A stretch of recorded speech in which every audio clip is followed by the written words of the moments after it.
Ahoj! Dnes se podíváš na část online lekce, kde připravuju studenty na test A2 z češtiny pro trvalý pobyt. Pokud chceš vidět celou lekci, najdeš ji na patreon.com/autentická čeština. Odkaz je v prvním komentáři. Co všechno zařídila Lenka. Zařídila, co znamená? Zařídit znamená, že něco udělala a stihla to jako včas, že jako arrange something, manage something.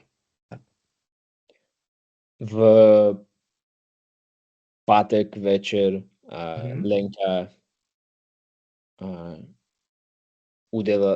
udělala a ne, doesn't work. Spoustu věcí, hodně věcí. Lenka šla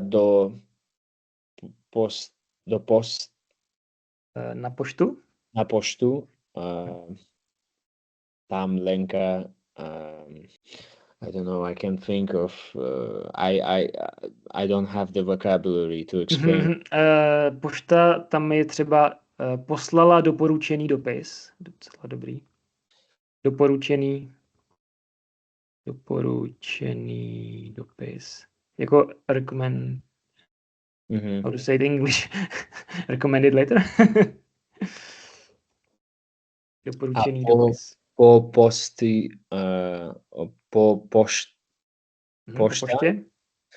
Po poště Lenka šla do banky. Do banky. Tam Lenka chtěla vložit peníze na účet. Tak, na účet. A po banky. Po bance zase, nebo potom? A potom nakonec Lenka šla do Tesco a chtěla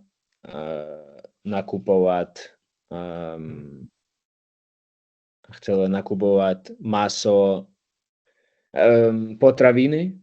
Tak, potraviny. A chtěla nakupovat potraviny, protože Lenka má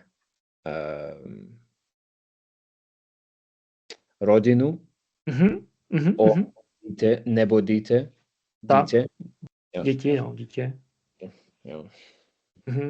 A chtěla vařit večeři třeba. A chtěla vařit večeři. Super. Tak jo.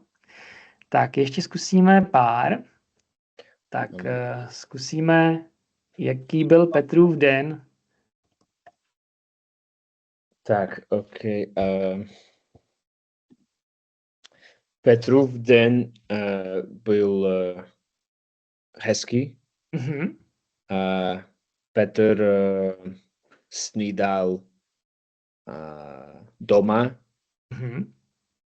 Snídal means breakfast, right? Snídal doma. On jedl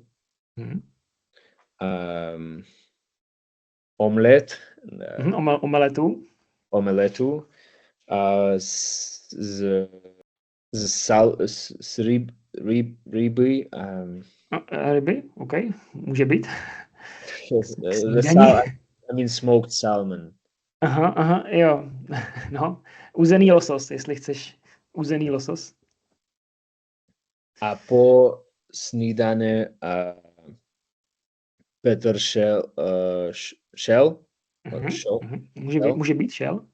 Šel do hory.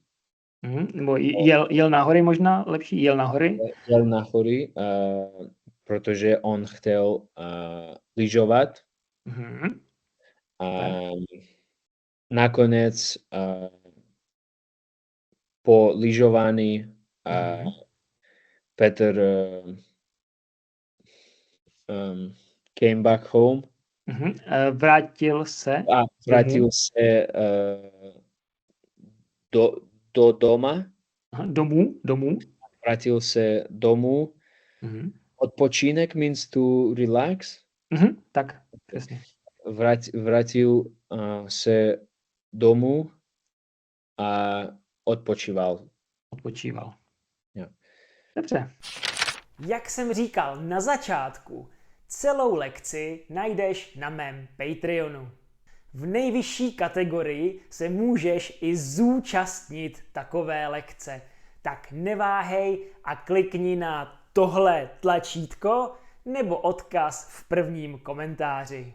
Díky moc za sledování videa až do konce a uvidíme se příště. Ahoj!